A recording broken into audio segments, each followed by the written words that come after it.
I ignored my father's last call because I thought there would be another one. That single decision has followed me longer than any mistake I have ever made.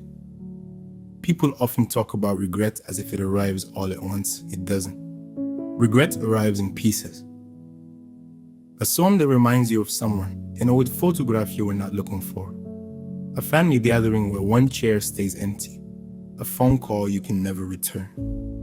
My name is Ukena, and if I could relive one moment in my entire life, it would not be a graduation, a promotion, or a wedding day. It would be the moment my father's name appeared on my phone screen because I would answer. I would answer immediately. But life does not give us that privilege. My father was not an easy man to love. I say that with honesty, not bitterness. He was a man shaped by hardship long before I was born. He grew up poor. Poor in the kind of way that teaches people to value survival more than emotions. He worked almost every day of his life, even when he was sick, even when he was exhausted, even when everybody else rested. He believed the man's duty was simple: provide, protect, endure. Everything else came second, including affection. As a child, I respected him, but I was never close to him. I cannot remember sitting on his lap. I cannot remember hearing him say he loved me. I cannot remember running into his arms after school. Most of my memories of him involve instructions, corrections, responsibilities, expectations. When I got good grades, he nodded. When I failed, he lectured. When I succeeded, he expected more. When I struggled, he told me to work harder. For years, I convinced myself that he simply did not know how to love. Then I became older and started noticing things I had ignored as a child. The school fees that always got paid somehow. The nights he returned home exhausted. The sacrifices nobody talked about. The opportunities he denied himself so his children could have options he never had. I understood those things. But understanding someone and feeling close to them are not always the same thing. By the time I became an adult, there was a distance between us neither of us knew how to cross. We spoke, but we rarely connected. Conversations felt practical, never emotional. Whenever he called, he asked about work, asked about money, asked whether I was eating properly, then the call would end. Neither of us knew how to say the things that actually mattered. As the years passed, I visited home less often, partly because life became busy, partly because being around him always brought back emotions I preferred to avoid. My mother noticed. She never confronted me directly, but sometimes she would say, "Your father asks about you every day." I would mod and change the subject. I told myself there would be time later. There is always later, until there isn't. The last argument we had was not dramatic. There was no shouting, no insults, no threats, which somehow makes it harder to remember. Because the conversations that damage relationships are not always explosive. Sometimes they are quiet. Sometimes they sound completely ordinary. He called one evening while I was driving home from work. After exchanging greetings, he asked when I would visit again. I told him I was busy. He laughed softly. "You've been busy for almost a year." I immediately became defensive. "I have responsibilities." "So do I," he replied. There was a pause, then he said something that irritated me. "Family should not become strangers." I felt years of frustration rise inside me because, in my mind, he was speaking as though distance had appeared by itself, as though he had not spent decades creating a relationship built on fear instead of closeness. So I said what I had been carrying for years. "You talk about family now, but growing up, we couldn't even talk to you." Silence. I continued. "You provided for us, nobody denies that, but you were never really there emotionally." The words came faster after that. Years of disappointment, years of resentment, years of things I had never said. When I finally stopped talking, there was a long silence, then my father spoke.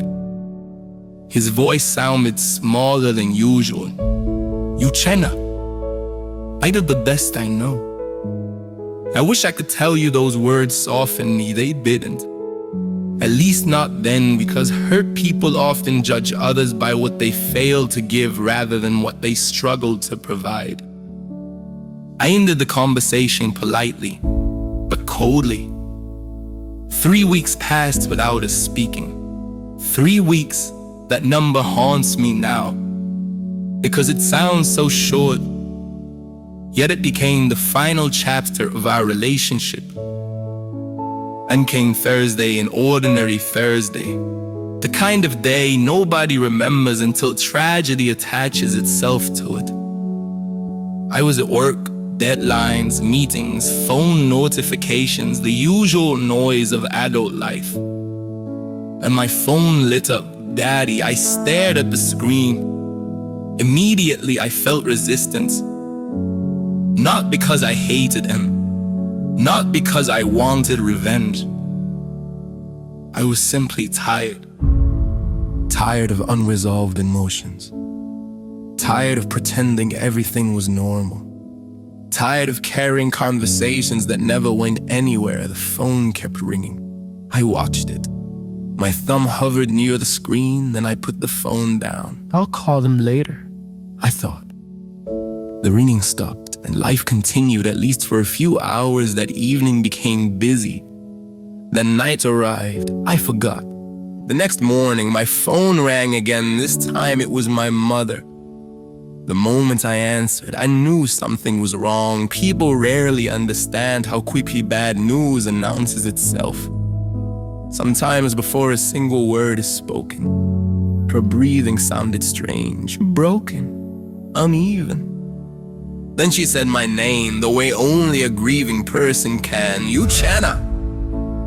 Everything inside me froze. Your father passed away this morning. For a few seconds, I heard nothing else. The world became distant, muted, unreal. I remember asking questions. I remember hearing answers: chest pain, hospital, emergency treatment, attempts to stabilize him.